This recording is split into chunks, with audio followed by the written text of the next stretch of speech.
All right, welcome back to another episode. Today we're going to review and taste the Aberlour 16 years old. It's in that price range. It's one of my favorite bottle. I think I paid 55 US dollars for this or close to that. This is a Speyside whiskey. It's a double cask. It's an American oak and a sherry oak. It runs at 43% ABV, so it's not super strong, but it's not super weak. This company is a great company. Their whiskey line is very even. They don't really, they have a good line of product. I've never been disappointed with Aberlour. They also have a cask strength section. Here, like the Abuna, I think it runs at 59.2% alcohol, which is quite nice. Let's crack it open and see what's up with this. By the way, don't break the cork. They're very large cork. They're hard to replace. So let's start. Well, you can smell the sherry on the nose for sure. You can feel some nuts in there. It's actually a very nice deep gold color. Yeah, some dry fruits, lots of dry fruits. Yeah, maybe a little bit of nuts. Like I said, a little bit of nuts, not too much. Let's try it.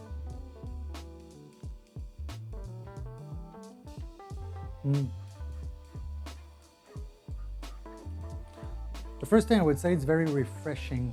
It's not a heavy, it's not smoky or peaty, so it's refreshing. It's rich, but it's not full-bodied. You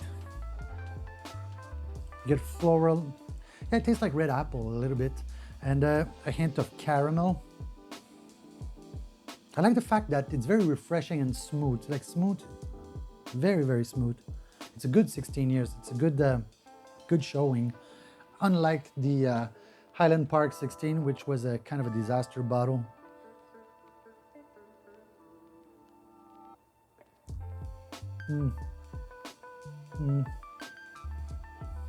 Sweet plum. It's kind of creamy.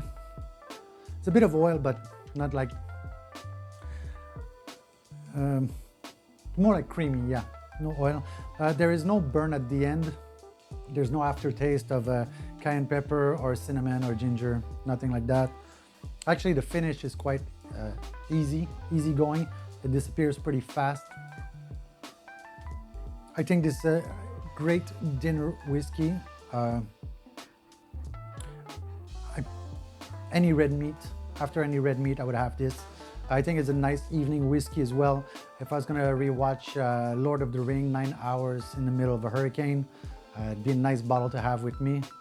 It's quite nice actually, I enjoy this. The more I drink it though, see. Yeah, the more I'm drinking, more plum, more sherry comes out. It's not a sherry bomb, but we're not far from it. Has a complexity to it, but not over complex. From my first sip to the third sip I just took, the flavor profile changed a little. It's more open now. I can taste more stuff. You could add a little drop of water in it. At 43%, I don't think it's necessary for me, but like I always say, there is no wrong way to drink whiskey. If you want to put an ice cube in this, actually an ice cube in this would be great. If it's too hot outside, and I'd put an ice cube in it myself. Yeah, if you want to put soda in it, like I said before, you drink it the way you like it. There's no wrong answer here. You know, on the finish now, I feel a little bit like a vanilla.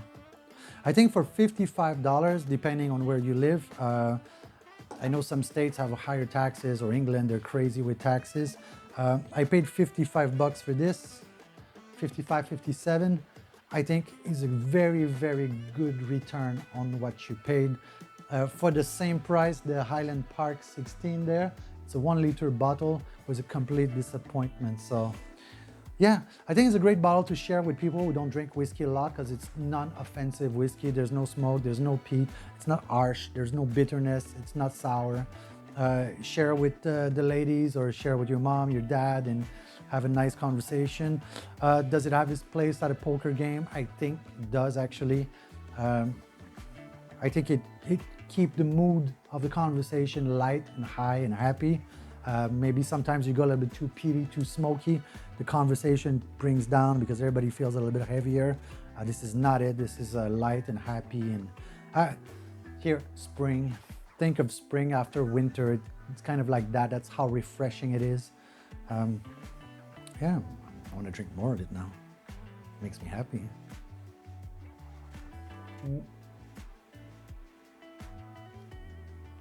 Yeah, more red apple. The plum taste at the beginning kind of disappeared. Now it's more like apple.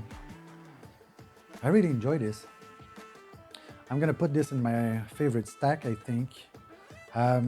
Yeah, you should check it out. It's really interesting. It's really, any Aberlour bottle, the 12 is also good. It tastes a little bit like this, but just it's 12, it's not 16, so a little bit less smooth, but this is really, really smooth.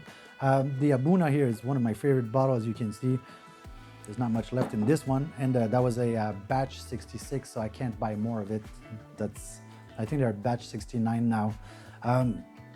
Yeah, I think check it out. It's really, really good. Very, I would not go as far as impressive, but it's very consistent and reliable. I like this. Aberlour is Aberlour. So, all right. So anyway, check it out. And if you have any questions or a suggestion, or you want me to take a bottle down and try it for you, just put it in the comment section, and you can post your tasting note as well and what you think. And I'll see you next time.